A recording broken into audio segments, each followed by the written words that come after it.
Salah satu Dewan Penasehat di Koperasi Syariah 212 mengatakan saya tidak tahu menahu. Nah, ini semakin ruwet. Ini mungkin Syafi'i Antonio atau mungkin A.A. Gim harus bersuara. Tahu nggak mereka dengan aliran dana 10 miliar dari ACT?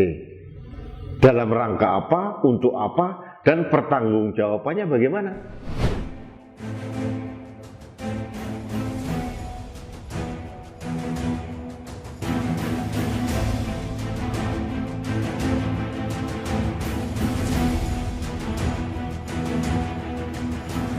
Halo sahabat Indonesia, kita bertemu lagi dalam Opini Rudi.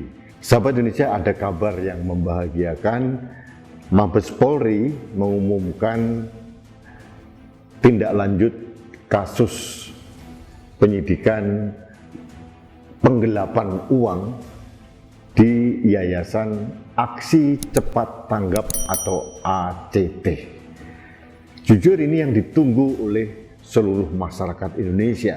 Karena uangnya bukan puluhan juta, ratusan juta, semiliar, 2 miliar, tapi ratusan miliar. Nah, pada kesempatan ini Mabes Polri mengumumkan ada 4 tersangka dari pimpinan puncak ACT. Salah 2-nya itu adalah pendiri ACT, Ahyudin, yang sudah dilengsarkan oleh Ibnu Kajar. Yang kedua, Ibnu Kajar juga kena menjadi tersangka. Mungkin sahabat Indonesia sudah paham, sudah tahu masalahnya apa. Ini menyangkut pemanfaatan atau penggunaan dana dari Boeing yang merupakan lanjutan peristiwa jatuhnya pesawat Lion Air. Dana yang dikucurkan Boeing sekitar 138 miliar gitu.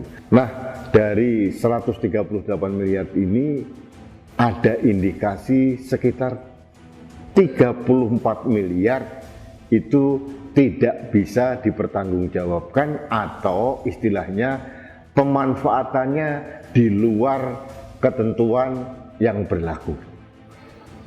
Menarik ini, ada yang membeli truk untuk gaji pegawai, dan yang menarik ada aliran dana 10 miliar ke Koperasi Syariah 212.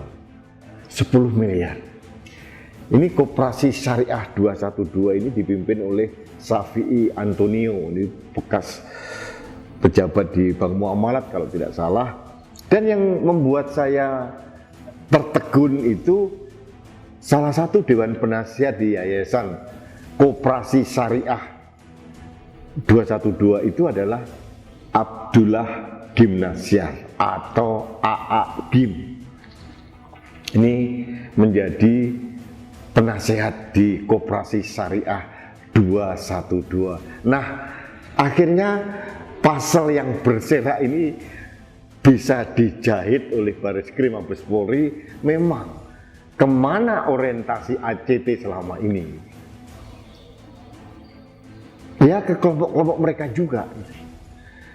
Kelompok-kelompok 212 dan turunannya termasuk Koperasi Syariah 212 ini adalah kelompok-kelompok ya seperti itulah. Kelompok-kelompok yang ingin mengacaukan Republik ini menurut saya. Mohon maaf. Peristiwa 212 ini merujuk pada demonstrasi 2 Desember tahun 2016. Waktu itu di Monas, saya ingat itu hari Jumat. Hujan deras dan ternyata panggungnya diambil alih oleh Presiden Jokowi waktu itu. Dan itu luar biasa hebat. Presiden Jokowi mempunyai keberanian yang tinggi untuk mengambil alih panggung yang seharusnya disiapkan oleh Rizik Syihab, dan akhirnya Rizik Syihab tenggelam oleh kebesaran seorang Presiden Republik Indonesia, Insinyur Haji Joko Widodo. Itu kalau kita bicara 212. Kemudian 212 ini ingin selalu mengeksiskan diri.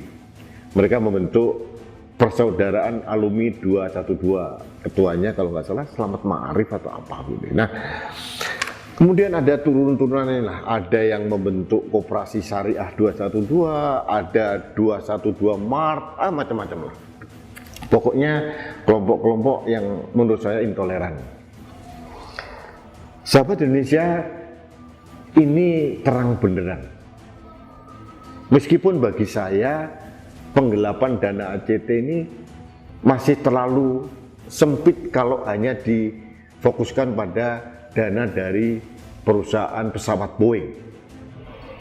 Ada pertanyaan berikutnya adalah bagaimana dengan donasi dari masyarakat yang jumlahnya ratusan miliar per tahun, konon mencapai 500 miliar per tahun, dan sebagian juga dipotong untuk gaji yang fantastik kepada pengurus-pengurusnya.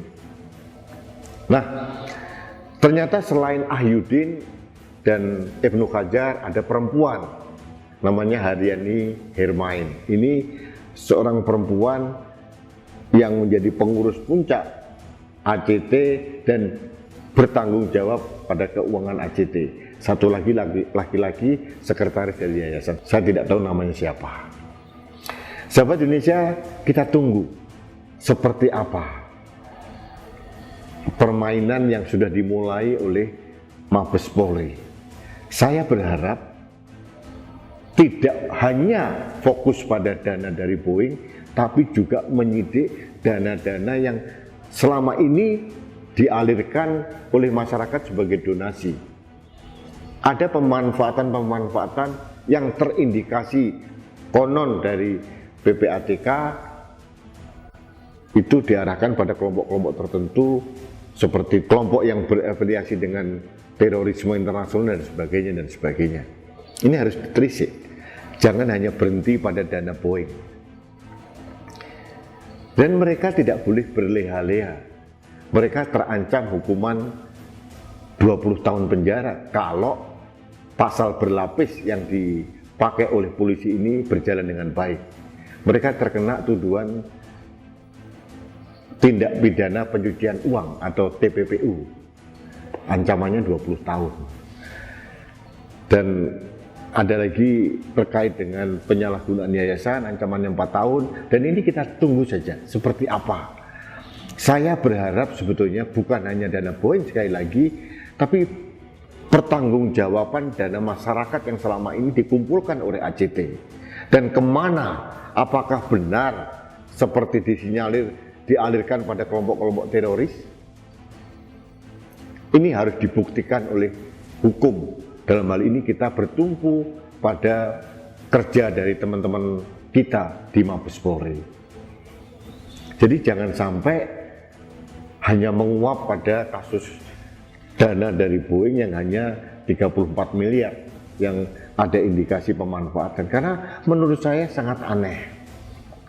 Mereka digaji sangat tinggi, presidennya itu 250 juta per bulan, dan per tahun mereka mempunyai hak gaji 18 bulan, belum lagi fasilitas-fasilitas perumahan, fasilitas makan, fasilitas kendaraan yang super mewah.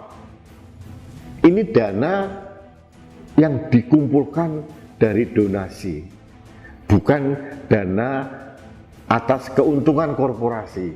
Ini harus dibedakan dengan jelas. Jadi Ahyudin juga jangan merasa bahwa dia pantas atau layak mendapatkan gaji sebesar itu. Apa ya pantas? Dana dari masyarakat dikumpulkan, mungkin ada yang menyumbang 10.000, ada 100.000, atau 15.000, atau mungkin sekian juta.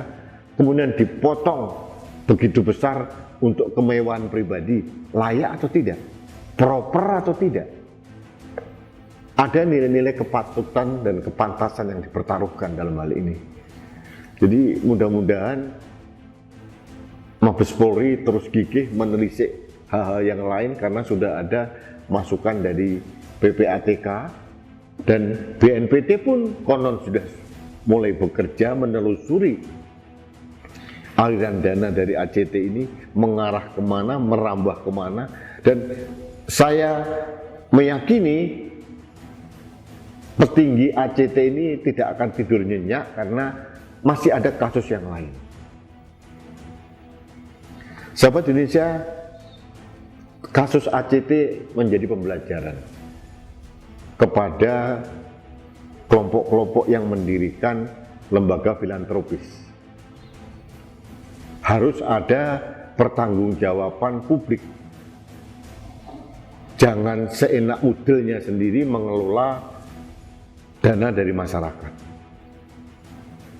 Juga perlu diperjelas dengan terang benderang untuk apa dana 10 miliar dialirkan dari ACT ke Koperasi Syariah 212. Pertanggungjawabannya kemana? Salah satu Dewan Penasehat di Koperasi Syariah 212 mengatakan saya tidak tahu menahu. Nah, ini semakin ruwet. Ini mungkin Safi Antonio atau mungkin A.A. Gim harus bersuara.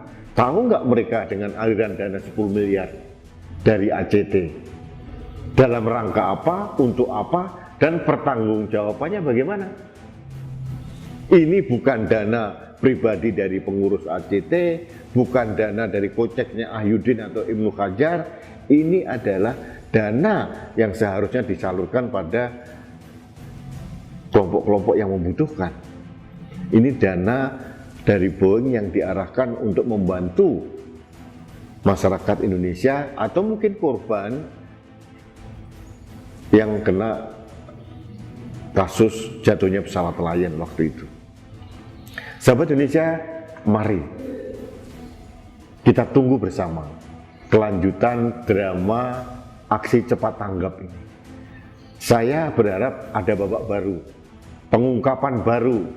Saya ingin tahu apakah benar selama ini ada aliran dana dari ACT kepada kelompok-kelompok teroris di luar negeri.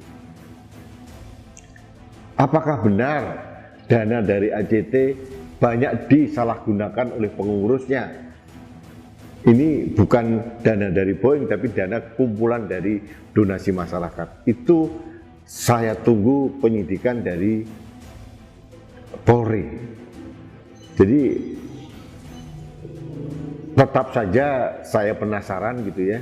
Saya tidak berhenti pada titik puas bahwa mereka sudah ditetapkan sebagai tersangka, tapi kan tersangkanya kan masih kasus dananya Boeing, bukan dana masyarakat. Saya masih menunggu dan tetap saya memberikan apresiasi kepada tim Bareskrim Mabes Polri yang sudah berhasil dan berani mengungkapkan kelompok-kelompok yang memalukan, mengemplang dana yang bukan miliknya untuk kebutuhan pribadi. Dan bagi orang-orang yang dapat aliran dana itu, Mbok Yao punya rasa malu, termasuk Koperasi Syariah 212. Ini apa kaitannya dengan jatuhnya pesawat Lion Air? Ini saya yakin bukan sasaran yang dimaui oleh perusahaan pesawat Boeing. Saya yakin bukan itu sasarannya. Kalau untuk pembangunan pesantren, pembangunan ini, pembangunan itu boleh. Tapi kalau untuk koperasi syariah dan sifatnya komersial, saya yakin bukan itu kehendak dari Boeing. Jadi kita tunggu drama selanjutnya dari cerita ACT ini. Saya ingin cerita atau drama ini tidak anti klimaks. Jangan sampai kita dibuai dengan penetapan tersangka tapi masih ada pertanyaan-pertanyaan publik yang belum terjawab oleh Mabes Polri. Ini penting sekali, tapi tetap saja sebagai masyarakat kita memberikan apresiasi dan menunggu kabar selanjutnya dari Bareskrim Mabes Polri. Baik, sahabat Indonesia, terima kasih. Ini opini singkat saya terkait dengan ditetapkannya 4 tersangka dari pimpinan puncak ACT, Ahyudin, Ibnu Hajar, Haryani Hermain, dan satu lagi pengurus ACT yang lain. Dan ini masih terkait dengan dana Boeing, belum terkait dengan penyalahgunaan donasi masyarakat. Ini juga perlu diungkap dengan jelas. Baik sahabat Indonesia, kita bertemu kembali dalam opini Rudi selanjutnya. Salam satu Indonesia, Salam budaya Nusantara, salam Pancasila. Saya Rudi Eskandri.